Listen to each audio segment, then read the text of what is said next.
name is Kendall Rawls, and I am Director of Development with the Rawls Group.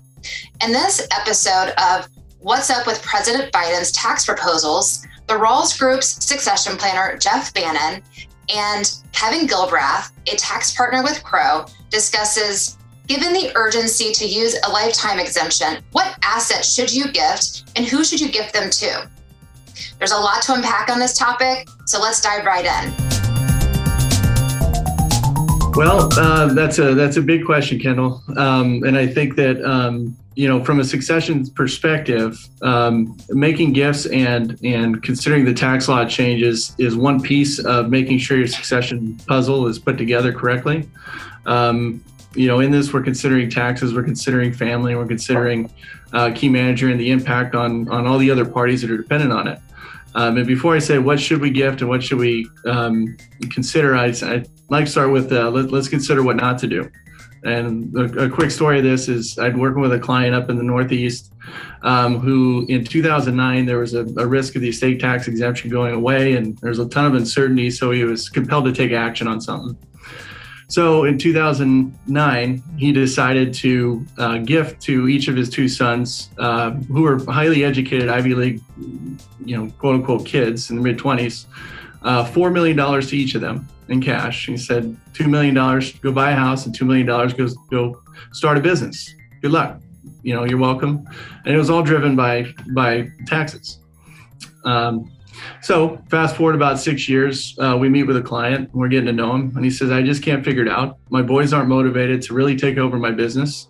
I can't get them to show up on work on time and do the things necessarily to, carry this on to the next generation. And I said, well, you gave them $4 million of cash at 25?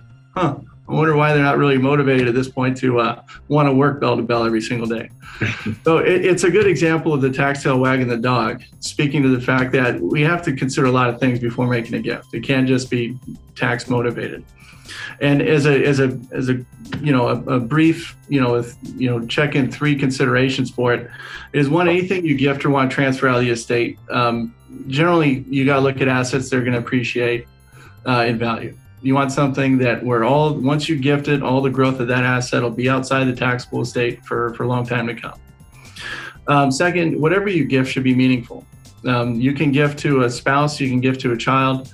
If we're gifting to a spouse who's not engaged in the business, usually some asset that generates passive income would be the most meaningful thing to provide security. Or if you're gifting assets to a child who's not engaged in the business, a passive type of income, a passive income type of asset would be the most meaningful to them. And then the operating company, whenever you consider transfers of operating company, our perspective is that those who are invested most in the business should be the ones with ownership in the business, and navigating that piece is important.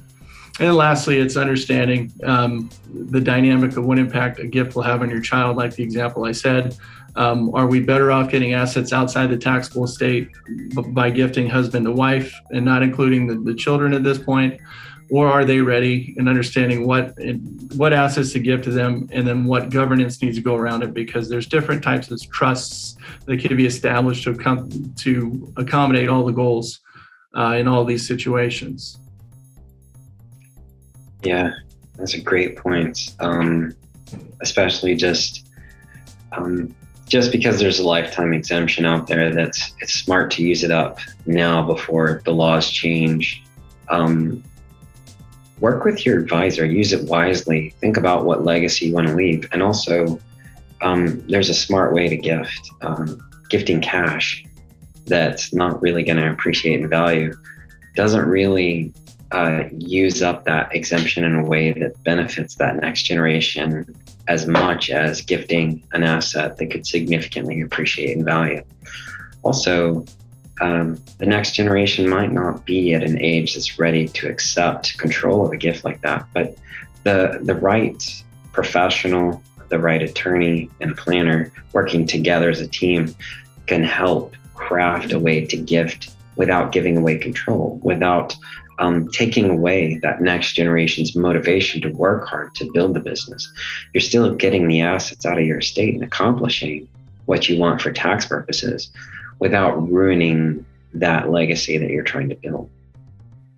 As Kevin and Jeff said, If you're thinking about selling property and leveraging a 1031 exchange, you may want to consider moving your timeline up. However, big caveat, please lean on your team of advisors to make sure the tax tail isn't wagging the dog. Want to take action but not sure where to start? Contact either Kevin or Jeff at the email addresses listed on the screen and leverage our succession readiness survey. A 7-minute investment in time will put you in an informed position of opportunities many business owners overlook, impacting business value, growth, lifestyle, and ultimately achieving your vision. The next episode of the series focuses on understanding there may be some urgency to using a lifetime exemption.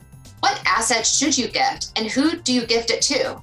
Continue listening to the series now or come back for more. Each topic featured may want you to learn something new.